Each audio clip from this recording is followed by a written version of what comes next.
cuando regresemos... No, sin pausa. Sin pausa, yo escuché con pausa, era sin pausa. Sin pausa, entonces vamos a darle la bienvenida al doctor Carlos Medina, él es médico infectólogo del Hospital Cayetano Heredia. ¿Cómo está, doctor? Gracias por atendernos. Buenas noches, gracias por la invitación. ¿Cómo está? ¿Qué tal? Doctor, bueno, con usted queríamos hablar algunos puntos. Primero, lo que particularmente me llamó más la atención es sobre lo que estamos viendo hoy. Estas cifras que estamos viendo ahora están, usted dice, relacionado a gente que se ha contagiado en noviembre. No necesariamente los que se han contagiado ahora a fin de año. De repente nos puede explicar un poco mejor esto. Doctor, ¿nos escucha? ¿Nos escuchó? Sí, te escucho. ¿Me escucha bien? Sí, sí. A ver. Por favor. ¿Aló? Sí, adelante. Perfecto. Bueno, lo que pasa es que cuando pasó la primera ola, casi siempre el tiempo que veíamos era más o menos a las 2 o 3 semanas de que una persona se contagia, empezaban a haber los incrementos de casos. Pero en realidad esto en esta segunda ola no va a ser de estas características. Los incrementos de pacientes hospitalizados se está viendo mucho más tardío, que va más o menos entre 5, 6 a 7 semanas después de la apertura de las actividades. Así es. Y esto principalmente es porque las personas que acuden a los hospitales no son los que se contagian en primera instancia, no son los familiares de las personas que se han expuesto. Es por eso que lo que estamos viendo ahora son personas que acuden a hospitalización, pero son principalmente los familiares de las personas que salieron durante toda la última semana de noviembre y primera semana de diciembre. Eso quiere decir que el efecto real de las reuniones de Navidad, de Año Nuevo, no se están manifestando en este momento, sino se van a empezar a manifestar recién a finales de enero y en la primera semana de febrero. Es por eso que los casos se vienen incrementando cada vez más de manera exponencial. Y eso no ocurría antes también, que supongo que tiene que ver con la edad de las personas que se contagian, los que hacen la crisis y tienen que ser hospitalizados. ¿Eso no ocurría también al principio de la pandemia? ¿Se contagiaba primero una persona que de repente no necesitaba hospitalización, pero a su vez contagiaba en su casa a una persona mayor y esta persona mayor es la que llegaba a la situación que conocemos?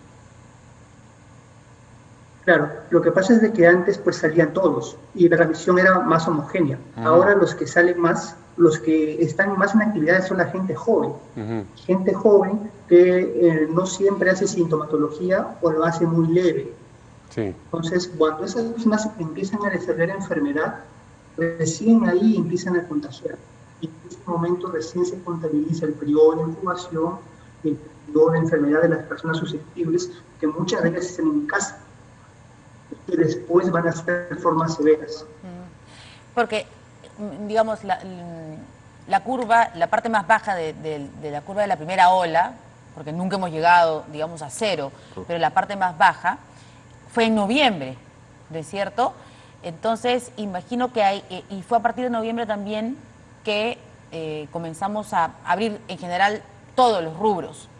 Es a partir de ahí que a eso se refiere cuando con esto de que los jóvenes empezaron a salir más y es por eso que se han empezado a ver los contagios y hoy estamos viendo producto de esas salidas más pacientes. En realidad el punto más bajo de la curva de hospitalizados fue en octubre. Y a partir de noviembre empezó a mostrarse una elevación que tal vez no llama mucho la atención, pero sí se veía en los hospitales, ¿no? En diciembre se ha hecho mucho más marcada y mucho comienzo de enero. Pero sí, en realidad cuando se empieza a aperturar, empiezan a salir más y empieza a haber transmisión, que al comienzo pues es bloqueada por pacientes o personas que ya han sido infectadas previamente, pero que después, pues con la salida más masiva y la normalización más marcada, ya empiezan a abarcar a gente susceptible que se empieza a enfermar, ¿no? Sí. Ahora, ¿y usted qué es lo que dice sobre el tema de las marchas? Porque hubo voces, digamos, distintas de diferentes especialistas, y médicos incluso, que aseguraban que las marchas que tuvimos durante la última quincena de noviembre en Lima y a nivel nacional, pues no había repercutido directamente en los números de contagios. Otros especialistas más bien aseguran que sí. ¿Qué es lo que usted dice sobre esto? En realidad, toda actividad que promueva la aglomeración de personas, independientemente de cuál sea la causa, porque puede haber un motivo adecuado o no para la aglomeración, pero en sí toda actividad que genera aglomeración va a generar mayor transmisión. Eso es indiscutible, ¿no? Si es que hubo un efecto de las marchas, probablemente sí, porque ha habido aglomeración marcada. Aglomeración principalmente de gente joven, que como repito, la gente joven se junta, no hace formas muy sintomáticas, y si la hacen, pues no le toman mucha importancia, porque también acá ha ocurrido otro fenómeno, que es el fenómeno que no se vio en la primera etapa. En la primera etapa uno veía pues jóvenes que hacían síntomas y iban corriendo al hospital, porque había mucho miedo. Ahora no, ahora el miedo se ha perdido. Ahora tú no ves muchos jóvenes que van al hospital por síntomas leves, se quedan en sus casas. Los que llegan son las personas adultas mayores, las personas con enfermedades comórbidas descompensadas que hacen formas severas. Es por eso que en este momento uno ve menor cantidad de atención y posiblemente uno no va a ver las colas inmensas en los hospitales que antes habían, pero ahora los que vienen realmente porque están mal. Y ahora pues de las atenciones que se tienen se hospitalizan pues el 40% de ellas, cuando antes solamente eran el 10%. O sea que la gente en general le ha perdido un poco el miedo al virus, para bien y para mal, digamos. Sí, en realidad pues nos adecuamos bastante y ese es el problema, ¿no? Le hemos perdido el miedo a muchas enfermedades que son bastante prevalentes en nuestro medio, tuberculosis, por ejemplo, influenza, por ejemplo, y ahora pues el COVID se ha vuelto como parte cotidiana en nuestras vidas y se ha perdido un poco el temor de lo que está pasando realmente en los hospitales. Ante este cuadro que usted nos pinta, ¿qué impresión tiene de lo que ha dispuesto ayer el gobierno como medidas restrictivas? ¿Son suficientes? ¿Son menos de lo que habría hecho falta? ¿Son excesivas? Yo creo que en este momento nosotros no estamos ante la parte más fea de esto, ¿no? La parte más álgida se va a ver a finales de enero y comienzo de febrero. Depende de qué tan adecuadas sean las medidas que se implementen ahora, todo lo que va a depender de eso, todo lo que va a durar ese punto tan álgido que se va a dar en todo el mes de febrero, ¿no?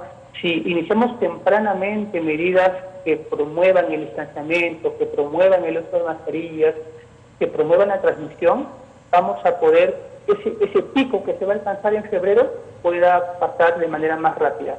Pero mientras más nos demoremos en eso, este pico va a seguir persistente, va a ser una meseta y eso va a traer en hospitales que ya ahorita están colapsados mayor cantidad de mortalidad. ¿Y cuál es su opinión sobre hasta dónde va a llegar esta segunda ola? Hemos hablado de la curva más baja, nos decía usted que esta fue en octubre, en la primera ola. La más alta entendemos que fue en agosto, ¿no es cierto? ¿Cuándo cree usted que se va a dar eso ahora en esta segunda ola, en este año? Ahora está avanzando rápidamente. Yo creo que en febrero va a ser un mes bastante complicado en nuestro país. Y posiblemente, si es que las medidas no se implementan de manera adecuada y siga habiendo esta salida masiva en las calles, esta va a perpetuarse posiblemente hasta marzo y eso va a generar bastantes complicaciones por dos motivos. Primero, porque ahorita los hospitales pues ya no tienen capacidad de albergar a pacientes. Al comienzo de la primera ola pues uno veía los pacientes pues que tenían enfermedades que no eran COVID, se iban a los hospitales porque le tenían miedo. Entonces eso en parte permitió que los hospitales puedan hospitalizar pacientes con COVID. Ahora no pasa eso. Ahora los hospitales en su mayoría atienden enfermedades no COVID, que están descompensadas y que son cuadros también severos, y atienden pacientes COVID. Quiere decir que los hospitales ya no tienen a dónde crecer. No hay. Entonces eso va a generar que el paciente, cuando vaya a la atención, no va a encontrar un espacio donde atender. Podemos haber aprendido a manejar el COVID, pero si no tenemos una infraestructura que nos soporte, que es lo que está pasando actualmente, de nada va a servir. Muy y bien. eso va a generar mayor mortalidad. Muy bien, muchas gracias al doctor Carlos Medina, médico infectólogo del Hospital Cayetano Heredia, por la entrevista. Buenas noches.